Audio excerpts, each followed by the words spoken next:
So it is Sunday. It is the 8th of July 2012. Let's take a look at silver, gold, the US dollar index, and the Dow Jones Industrial Average. We'll start off within the silver market and the monthly term time frame. And of course, the one thing I'm looking at is this descending triangle. Still not sure yet which side it is going to be breaking down from, but I like to use Fibonacci retracement. And how I calculate it is I look at a significant high and I find a significant low, in this case 405, not shown on the chart before this time frame in 2002, 2003, the breakout lows. And then I can divide the two numbers to get the difference of how volatile the move was. So in this case in here, if I take 49.81 and I divide it by 405, then that gives me a move where it pretty much went up about 12.25 times from its difference. So if I put this to the power of 38.2%, multiply the low, I'll get 1056. To the power of 61.8%, multiply the low, I'll get 1910. And the next one above that is 76.4%. So if I do this to the power of 0.764, multiply the low of $4.05, that would bring 27.5, pretty much 27.55. So therefore I can draw a line in at 27.55, which is pretty much right there, a hit, but has been tested on a bunch of significant levels. Maybe it's this is needing a heavy test at this level, which has already occurred, or breaking down. It does need to have this test, because quite frankly the charts are ugly. But that doesn't necessarily mean that it has to keep going lower, or that's only what it's going to do. Oh, it goes down to 20, you're going to panic? Okay, that's fine, because quite frankly, I don't look at markets going straight up or straight down, or that's the only direction that it goes. Why wouldn't you be thinking here that we're going to 25 cents an ounce? Because apparently if all we do is go down, then that's all we're going to do. But no, it reversed. So at some point it's going to reverse. However, when and to what degree is always going to be the difficult parts to assume. Okay, so therefore, I'm going to be interested on a move down below here, how the disconnect factor is going to come into play, because when markets are lower and they stay lower, that's because there is a lot of supply in the market and people aren't too excited about picking up their supply, if you will. And well, you got a contradictory situation, because the supply of physical silver is not that high. But the supply of what people call paper silver, I'd rather use the word digital silver, doesn't matter, it's all the same anyway. Quite frankly, there is a lot of it, because they can just create pretty much as it as they want. So therefore, it'll be interesting to see how that plays out. Let's take a look at this now on the weekly chart. And on the weekly chart, we can see these hits of 26 a little bit better. But what I want to focus on here is when it did go to 26, where did it come from, or how did it get there, and how did it respond from that point further? Well, the first time it had a drop from the 44 level, but quite frankly, it pretty much went from 50 down to 26 in a snap. Then it quickly moved back up to 33. It's a move of 7 on top of 26. Yeah, it's about 20+%, but it was still just a quick dead cat bounce, and consolidated between 28 and 33, and then boom, it comes back down. Not as hard as it did before, and instead of snapping from 26 all the way up to 33, it pretty much snapped up to about 29, and then just slowly made its way up to 37. And then this last time coming down here, it's been taking its sweet little time in comparison to here, and then in towards here. And instead of just snapping back up to 30 or snapping back up like this, it's just been going sideways in this consolidation period.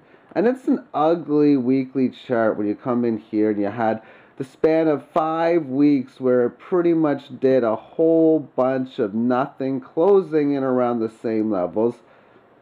and still trying to reverse this trend that's been occurring for a little bit. But again, until it breaks this level, it's still holding it, quite frankly. Okay, moving on. Let's move this on now to the daily time frame. And here we go. So within this, again, what I want to see on the 18-period average is for it to hold, stay above that level. It ain't happening. It quickly got above here, but that wasn't much. And, well, this was a decent-sized pullback, but when you have an instant situation where you break above it in here, and then you have a quick reverse red candle back into the band, that's not usually the thing you want to see on a strong level. And now a quick move above it, and right back into the band again. And in fact, technically, it closed below it, but still just a little bit of a mess, to say the least. Anyway, okay, let's now take a look at some ETFs. This is ZSL. This is an ETF. It's an ultra short silver ETF.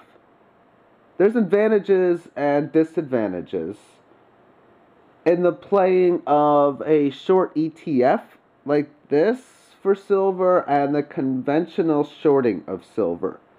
One of the advantages is that you cannot lose your capital, or more than your capital, I should state with this.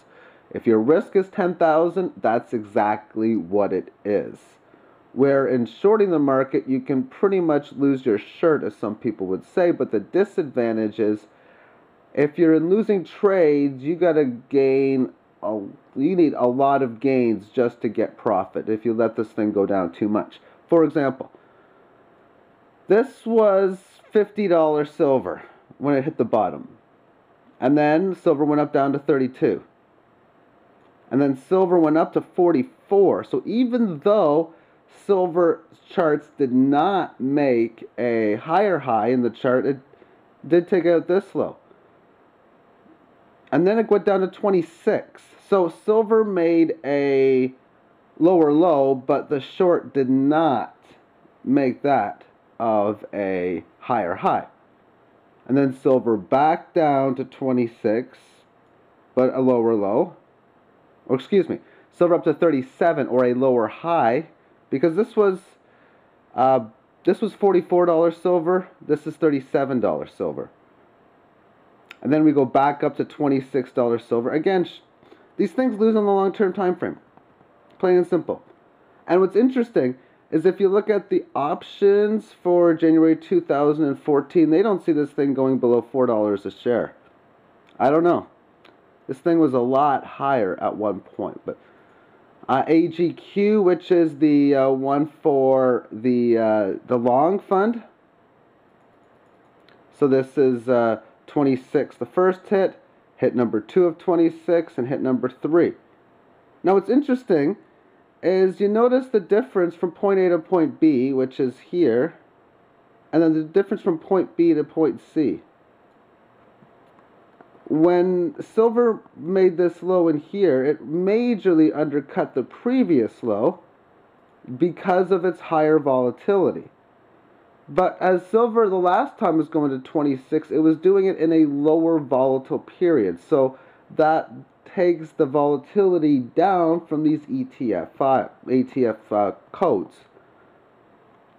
And that'll be about it for that. So those things are just casino codes, whatever. If you play them, you play them. I'm not a big fan of them at all anyway. Gold. Let's take a look at gold on the weekly time frame. The Fibonacci analysis that I'm using is from this low and this high, because it established this high, it established this low, and it's pretty much went sideways ever since. Constant testing of the support level, but just like silver, has not taken it out, and until it does, then it's not taking it out. But the next significant level breaking down below that is really in the low 1400s, high 1300s as the next level of support. Holding and staying above this level in here, which is 1758, is what I'm looking for on a bullish level. On the daily chart for gold, it's getting really choppy, extremely choppy. because it wasn't a downtrend in here, and really, you can still say it is. And there's the downtrend, you're below the average, you get above it, back in within the band, you get above it, now below it, in the band, above it, back in the band. It's just getting into a choppy mess, to say the least. But as far as the key levels are concerned, 1623 obviously has been support enormously. It has now been resistance enormously. And that will be that for the gold market. Let's take a look now at the US dollar index. We'll start within the daily time frame, and quite frankly, this thing looks as if it's ready to break out, to say the least. And the silver charts are looking ugly, as if they want to go down to 20 and gold down to 1400. But this is back at the previous resistance point after having a significant retracement. Ironically, right down to this 38.2% correctionary phase, and it had two tests within this level. Comes down here, finds support, makes a lower high to this high, and then finds support again. Now it's breaking above it. What I'd be looking for in a technical level is support here, even down to about here, in this range here, between 82.25 to 82.90, and then to bring it back up. But quite frankly, when I look at this, this is the index of fiat currencies against other fiat currencies. You can get in trouble trying to use this to determine the standing of the currency or how poor it is, because you're comparing junk against other junk. Let's move on to that in the Dow Jones, which of course is priced in dollars. This is the daily chart for the Dow. And what's interesting about this being priced in dollars, it's what I formally know as that of money. So I'd rather call it currency today. But quite frankly, this chart here is looking as if it may go a little bit choppy. Who knows, to say the least, as of this point here. But 12,100 was an area I thought would be a significant place where the price would actually go higher. I'll show you that in just a little while. It did. It stabilized along the first area. It resisted the second. It found support in here. Back to this level. Took it out and then broke it. So now you're looking for this area to be support or to have a decent pierce above. Well, it's looking maybe just like the decent pierce above and maybe below, but it's really not holding at this level as of yet. To me, this thing looks, it might be getting a little choppy. I wouldn't even be touching this one with a 10-foot pole right now. Let's take a look at the Dow Jones now on the 3-day chart. And this is where the 12,100 came from, right in here. Because we have this low from 2011. This low is 10,404 within this high of 13,339. So it did find support at this first level. If it comes back down here, this increases the chances it takes it out, and if it takes it out, the next level I'll be looking at is that of 11,440. But until we get there, that's just levels to know. 4, move up to this level, maybe a little bit of retracement back, and we'll be testing those 14,000 highs. But before we talk about those, let's just look at the size of these moves here compared to what we're seeing today. See, there was some news going on back then. This was a year ago in July of 2011. We're now in July of 2012. The news back then was that of the national debt clock. The limit, the national debt limit was getting a little too high. For the maximum was like 14.5 or 14.6 trillion, somewhere in that level. And because of the problems within it, we've seen this major capitulative move where it was just a choppy, volatile mess from point A really to point, really in here, but I mean, all of this was just a mess. But they saved the day because they extended the debt ceiling limit to a much higher number, and it's all a mess. It's all a bunch of BS, to say at least, because it's committing us to a fiat currency system guaranteed to cause debt, which is what we're seeing to this point, and then the markets rebounded from this stage in here. So the question again is, when will we have that same fiasco again of the debt clock reaching its target limit, and what's going to occur after that? Well, it'll be later this year. And what's going to occur, well, we'll just have to wait and see, because either one of two things has happened. Either one, the public has decided that they're fine with this. They educated themselves, finding out that the debt system was guaranteed that only the Federal Reserve and central banking systems can mine the legal tenders, and that the debt-based system set up so that when a bank sets up a loan and then there's interest charged, that interest comes from nowhere. Thus, if you're fortunate enough to be able to pay it back, somebody else has your debt. So they figured that out. Maybe they wrote down on a piece of paper some advantages and disadvantages and thought, yeah, I'm fine with this fiat debt system. That's one of it, or maybe they are still unaware of it. Now, if they do become aware of it, then what would the natural result become? And I'll let this up for you to decide. And let's do a final chart of the Dow, because that's the 3-day chart. Let's go to the monthly chart. And this will be the last one. So what I've been stating within this and this is that we're guaranteed to have a failure. Guaranteed.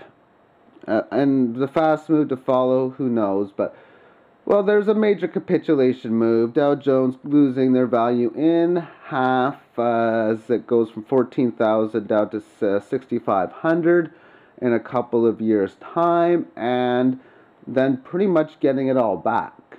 In fact, the summer move that we've seen, this support test here, was a perfect test back at previous resistance. So its bottom was not much of a surprise, as this bottom was not a surprise as well either. But it'd be pretty interesting if this move down was that failure, because they'll say, yeah, it was a sell-off, but it really wasn't real because the price action managed to get a lot higher. Now, of course, selling in here and, well, maybe buying back later or not buying back at all, well, you got nailed on it, basically.